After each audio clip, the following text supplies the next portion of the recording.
नमस्कार, जोर झारखंड देख रहे हैं आप। मैं हूं शुभ मिश्रा आपके साथ। चलिए करते हैं बुलेटिन की शुरुआत और सबसे पहले बड़ी खबर आपको गढ़वा से बता दें, जहां गढ़वा में सुरक्षा बलों ने एंटी नक्सल ऑपरेशन चलाया और इस दौरान विस्फोटकों का जखीरा बरामद किया गया। इस ऑपरेशन में कोबरा बटालियन के साथ सीआरपीएफ, जगुआर और स्थानीय पुलिस की टीम भी शामिल रही। बूढ़ा पहाड़ से विस्फोटकों के साथ दूसरे सामान भी बरामद किए गए। बरामद सामानों में 120 पीस टिफिन बम, 4 आईईडी के वायरलेस सेट के साथ वायर और स्विच शामिल हैं। नक्सलियों से बूढ़ा पहाड़ को मुक्त कराने के बाद सुरक्षा बलों की ओर से यहां लगातार सर्च अभियान चलाया जा रहा है, जिसमें लगातार गोला बारूद बरामद हो रहे।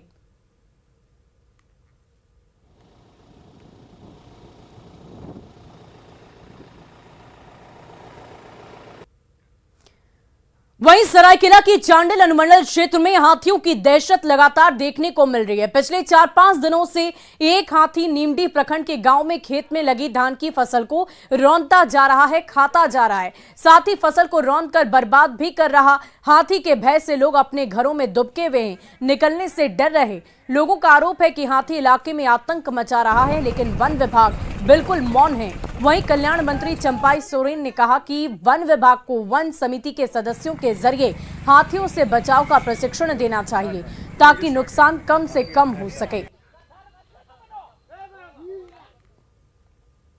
विभाग को और वो आसपास का जो ग्राम सभा समिति बना है, हर क्षेत्र में बना हुआ है, उसको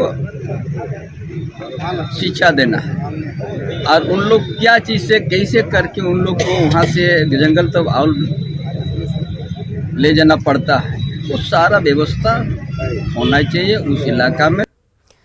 और देखिए, रांची नगर निगम हर नागरिक तक सुविधाएं पहुंचाने के लाख दावे करती हो, लेकिन ठंड की शुरुआत में ही रांची से जो तस्वीरें सामने आई है वो इन दावों की पोल खोल रही है। रांची में न्यूनतम तापमान 11.4 डिग्री दर्ज किया गया है। ऐसे में लाचार और बेसहारों को छत देने का काम रैन बसेरे के जरिए किया जाता है, लेकिन रांची के हरमू में बने रैन बसेरे में ताला लटका मिला। रांची में 11 रैन बसेरे चलाए जा रहे हैं, लेकिन मुश्किल से केवल 2 रैन बसेरे ही सलामत है, सही हालात में है। और इसका जायजा लिया हमारी संवाददाता रूपाली त्रिपाठी ने। राजधानी रांची में रैन बसेरा दम तोड़ता दिख रहा है। इस वक्त हम रांची के मुख्य इलाके में हरमू में मौजूद है, जहां का आप देखेंगे ये रैन बसेरा है। सालों से ये ताला लटका हुआ है। जो स्थानीय है वो बता रहे हैं कि किस तरीके से गंदगी का अंबार बना हुआ है। ताला आप सामने देखेंगे, यहाँ पर ताला लगा हुआ है। ये रैन बसेरा इसी तरीके से बंद और ठप पड़ा रहता है। आप बताइए कि आप यहीं पर रहते हैं, ठीक इसके पीछे आपका घर है, कब से बंद है ये 4-5 साल से बंद है। कभी कभी खुलता है, जैसे कुछ फंक्शन होता है तो लड़का लोग आके यहाँ रहता है। इससे ज्यादा साफ तो बाहर का रोड दिख रहा है। हाँ, यहाँ तो साफ सफाई नहीं होता है, नगर निगम भी आता है तो यहाँ नहीं करता है। ऐसा है? हाँ, नगर निगम कभी नहीं पहुँचा है? नहीं, यहाँ आता है मगर यहाँ साफ सफाई नहीं होता, रोडे तक होता है, खड़ा खड़ा तरफ होता है, बस वहीं तक। नगर निगम आया भैया कभी आप लोगों के उसमें, कभी आया टीम आया साफ करने के लिए? नहीं नहीं नहीं नहीं। अब बाकी गंदगी दिख रहा है, छोटा छोटा बच्चा रहता है, बीमारी भी कैसा फैलता है अपने बस्ती में? हाँ, थोड़ा बहुत फैलता है। भाई क्या हाल है? गंदगी ज्यादा दिख रहा है, पूरा गढ़ बन गया गंदगी का। रैन बसेरा जबकि जरूरतमंद लोगों के लिए था। नगर निगम या प्रशासन कभी आती है यहाँ? नहीं, कभी तो आई नहीं है। कभी नहीं? नहीं, फिलहाल के लिए आना चाहिए, लेकिन वैसा कुछ है नहीं। स्कूल खुलता है, हमको लगता है 6 महीना। ताला लगा हुआ है इसमें रैन? नहीं, 6 महीना बाद खुला था कुछ दिन के लिए, उसके बाद हाँ स्कूल के तौर पे खुला था, आंगनबाड़ी के तौर पे, उसके बाद फिर बंद कर दिया। कुछ दिन आते हैं, कभी नहीं आई? नहीं उस कभी नहीं आई है। कभी इसको इतना वैल्यू भी नहीं दिया होगा, हमको लगता है। तो पिछले कई सालों से नगर निगम की टीम यहां तक नहीं पहुंची है। और जो रैन बसेरा है वो सिर्फ मुंह जुबानी कहा जा रहा है कि रांची में करीबन 11 रैन बसेरे हैं, जहां पर लोगों के लिए ठंड के मौसम में सुविधाएं दी जा रही है। सामने हमने आपको दिखा दिया तस्वीर कि जो रैन बसेरा है उसमें ताला लगा हुआ है। रूपाली त्रिपाठी, न्यूज़ 18 रांची। और राजधानी रांची में ट्रैफिक नियमों की सख्ती के बावजूद लोग ट्रैफिक नियमों का पालन नहीं कर रहे हैं और इसी की वजह से सड़क हादसे में लोगों के हताहत होने की संख्या में कोई कमी नहीं आ रही। ट्रैफिक नियमों को लेकर लोग कितने लापरवाह हैं, ये आप इसी से समझ सकते हैं कि 2 पहिया गाड़ी पर चलने वालों के लिए हेलमेट पहनना जरूरी है, लेकिन इसका उल्लंघन किया जा रहा है। न्यूज 18 की टीम ने जब लोगों से हेलमेट नहीं पहनने की वजह जानी तो वे रिपोर्टर से ही उलझते नजर आए। ट्रैफिक डीएसपी ने लोगों की लापरवाही पर नाराजगी व्यक्त की है और ट्रैफिक नियमों के पालन करने की अपील की है। ये बता दीजिए क्या वजह क्या है? क्या करो? हैं? क्या चीज़ हेलमेट है? नहीं पहनते? हेलमेट काहे नहीं पहनेंगे? हेलमेट यही चीज आप लोग गलत ये करते हैं। काहे गलत करते हैं? एक्सीडेंट हो रहा है ना भाई। बात तुम सही है। हाथ काहे लगा रहे हो? हाथ काहे लगा रहे हो? हाँ सर, आप लोग तो हार गए। हेलमेट जरूरी है, मास्क जरूरी है। हेलमेट नहीं लगाएगा तो एक्सीडेंट तो खतरा होगा ही होगा। अगर हेलमेट लगाएगा तो आदमी सब बचेगा।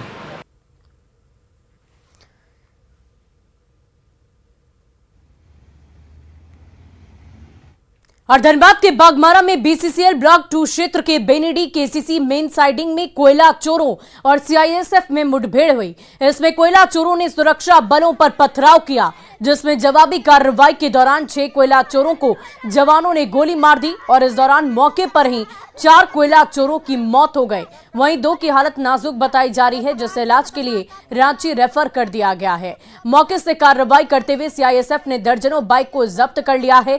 चारों मृतक आसपास के ही निवासी बताए जा रहे। वारदात के बाद बवाल से बचने के लिए कोयला चोरों के शव मौके से हटा दिए गए। वहीं खून के धब्बे भी जवानों की ओर से साफ करने की कोशिश की गई। घटना के बाद पुलिस और प्रशासन के अधिकारी मौके पर पहुंचे। परिजनों ने इंसाफ की गुहार लगाई है। ये 2 तस्वीरें इस वक्त आपकी टीवी स्क्रीन पर देखिए कैसे इस पूरी घटना को अंजाम दिया गया। जब चोरों की पिटाई की गई, उन्हें गोली मारी गई, उसके बाद जो अन्य चोर थे वो बाइक छोड़कर वहां से फरार हो गए। ये तस्वीरें आप देख पा रहे होंगे। परिजनों में कोहराम मचा है और लगातार वो कार्रवाई की मांग कर रहे हैं। गुनहगारों को सजा मिले, इसकी मांग उनकी तरफ से की जा रही है। अभी तो विधि व्यवस्था देखने के लिए आए हैं यहाँ पे।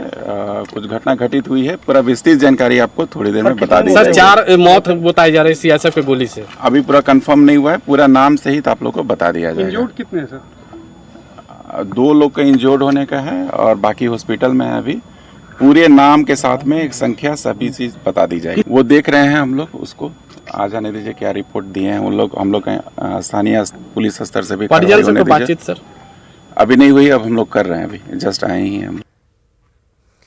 और देखिए इस पूरे मामले में फायरिंग पर सीआईएसएफ की सफाई सामने आ गई है। क्यूआरटी के सदस्यों ने चोरों पर हमला बोला था। 50 बाइक से ये आए थे और करीब 100 हमलावर थे। क्यूआरटी प्रभारी पर हमला बोला गया था। जान बचाने के लिए फायरिंग की गई और इसी फायरिंग के दौरान 4 लोगों की मौत हो गई है। 2 की हालत गंभीर बताई जा रही है। तो सीआईएसएफ की तरफ से इस पूरे मामले में अब सफाई दे दी गई है। उन्होंने साफ साफ कहा है कि क्यूआरटी पर चोरों ने हमला बोला था। करीब 100 की संख्या में ये सभी वहां पर पहुंचे थे और हमलावर थे और इसी कड़ी में जब हमले ज्यादा बढ़ गए, फायरिंग करनी पड़ी और फायरिंग की चपेट में 4 लोग आ गए। फायरिंग के दौरान गोलीबारी की घटना को अंजाम दिया गया और गोलीबारी में 4 लोगों की मौत की खबर है। 2 लोग गंभीर रूप से जख्मी हैं।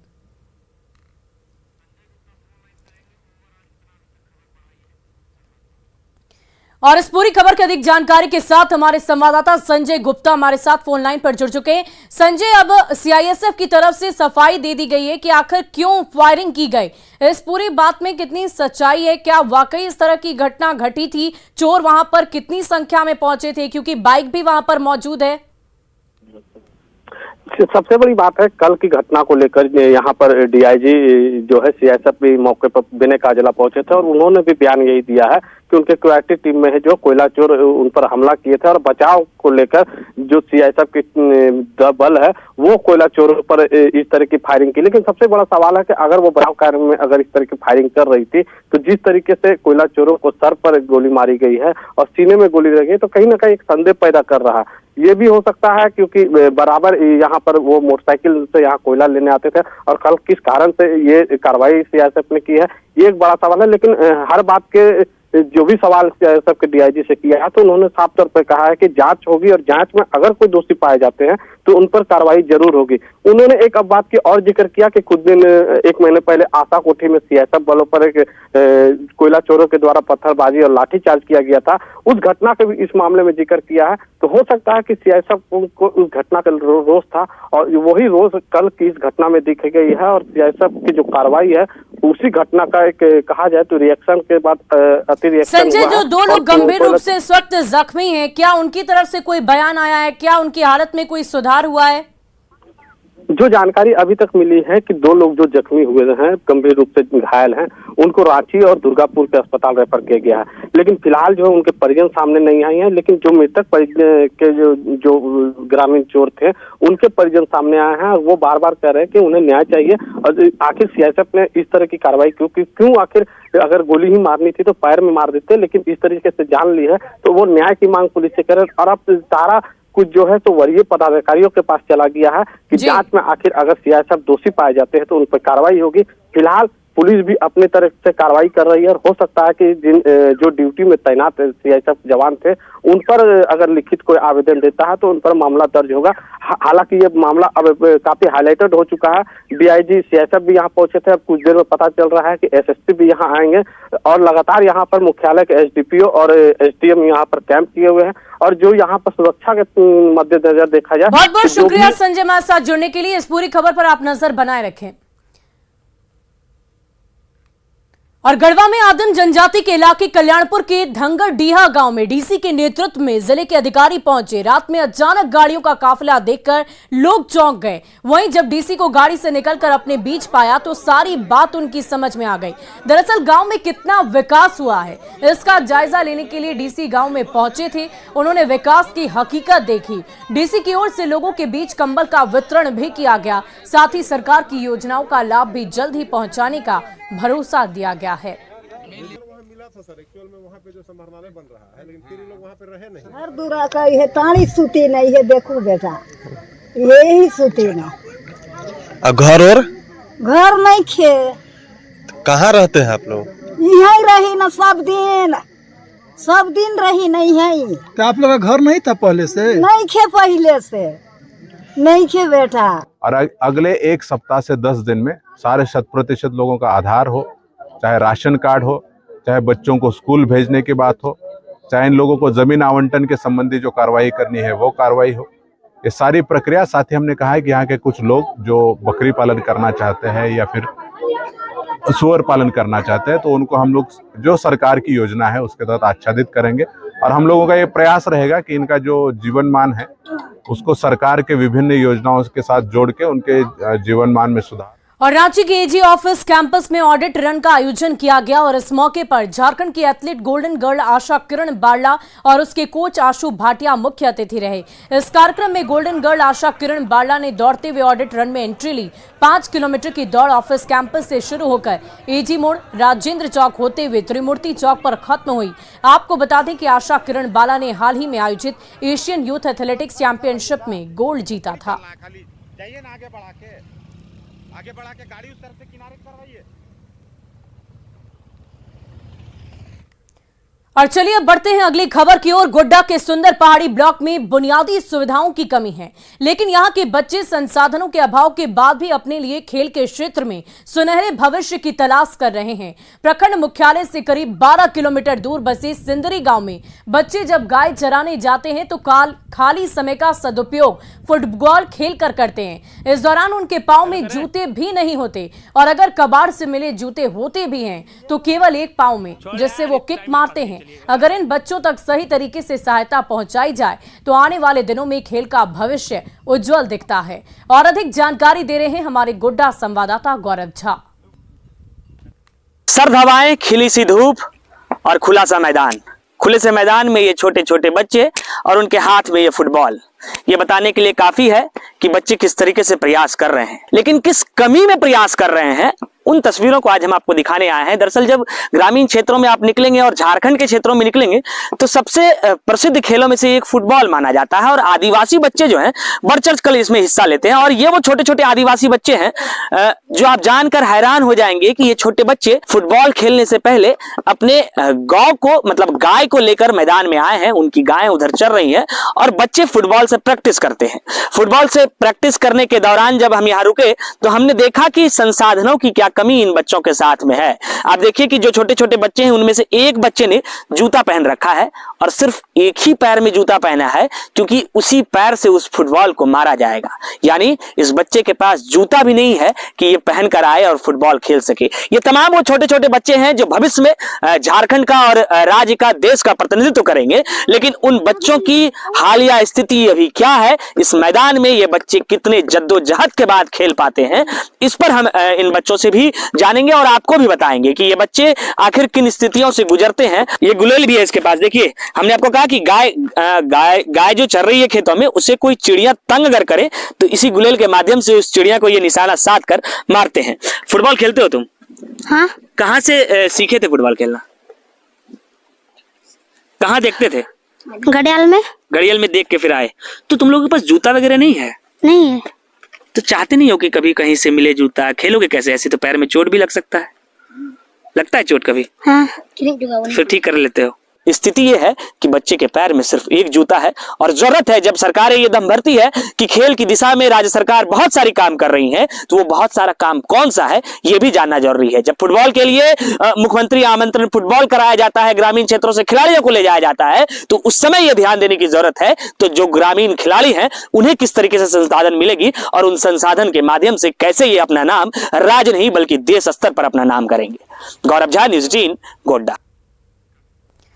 और फिलहाल इस बुलेटिन में अभी के लिए बस इतना ही, लेकिन न्यूज़ 18 बिहार झारखंड पर खबरों का सिलसिला लगातार जारी है।